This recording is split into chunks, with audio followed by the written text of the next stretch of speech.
Менің аты жөнім Имамадинов Алиакбар Анварұлы. Мен Ақтөбе мемлекеттік университеті Марат Оспанов атындағы сол университетті бітіргенмін.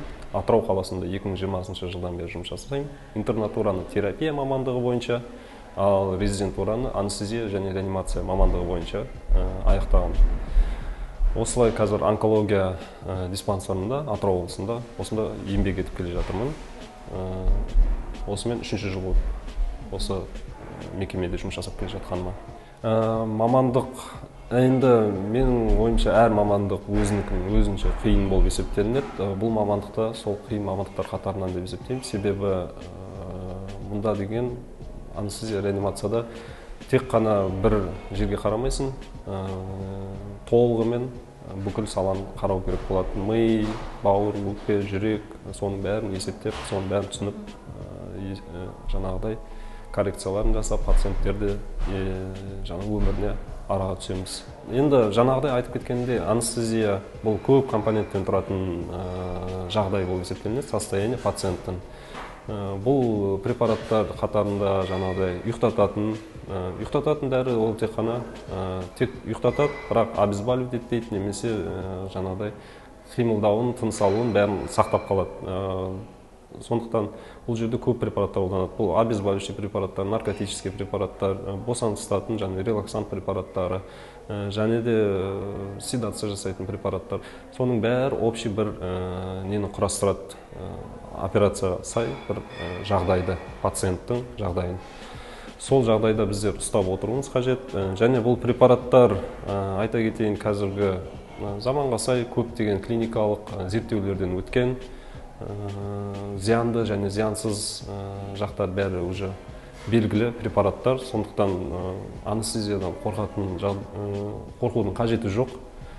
Сонымен қатар әр пациенттер өзінің ерекшеліктері бар. Бұлардың пациенттің өзінің созылмалы аурулары бар, ауырып жүрген, немесе жаңа ғана жедел пайда болған аурулары. Оның бәрін анестезиолог қарап, оның бәрін реттеп, сол пациентке индивидуально өзіне сай анестезия жасаймыз. Сондықтан қорқудың қажеті жоқ. Операциядан, анестезиядан, оның зиян заттарын бәрі зерттелінген. Уайымдамаңыз. Әр уақытта әрқалай. Кейбір күндері 5-6 операция, кейбір күндері 2-3 операция болады. Онымен бөлек тек қана біздің жұмыс операциямен шектелмейді. Сонымен қатар реанимационный пациенттер болады. Одан бөлек басқа отделенияларда көмегіміз қажет болады. Сол бөлімшелерге барып, өзіміздің көмегімізді тигізіп жүреміз. Оянып кетуді айтайын, бұлай толығымен оянып кету деген нәрсе болмайды. Толығымен бұлай пациент болып, оянып, не істеп жатсыңдар деп айқайлап тұратын, ондай болмайды.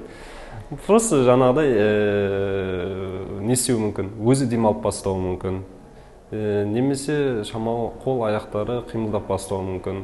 Сондай кезде тек жаңағыдай біз оны алдын алып отырамыз негізі. Бірақ егер ондай нәрсе болып қалған болса, қайтадан наркозымызды тереңдетіп жібереміз, и пациент дальше жаңағыдай ары қарай ұйықтай береді плавно.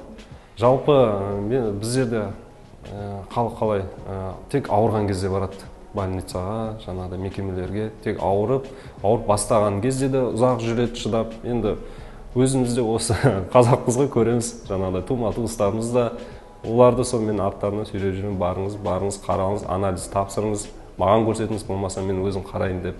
Сондықтан менің айтатын халыққа дәл уақытылы, егер бір симптомдарды, ауруды мазалап жүрген болса денсаулығыңызда, обязательно бірінші кезекте барып, дәрігерлерге қаралып, анализдер тапсырып, соны талдап, емін уақытылы қабылдаған жөн. Себебі ең лучше, ең жақсысы ол профилактика. Алдын алып, ауруды болдырмау.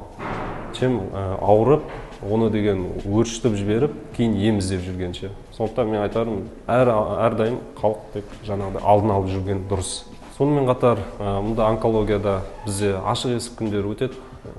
Осы жақында ғана суббота ашық есік күні болды.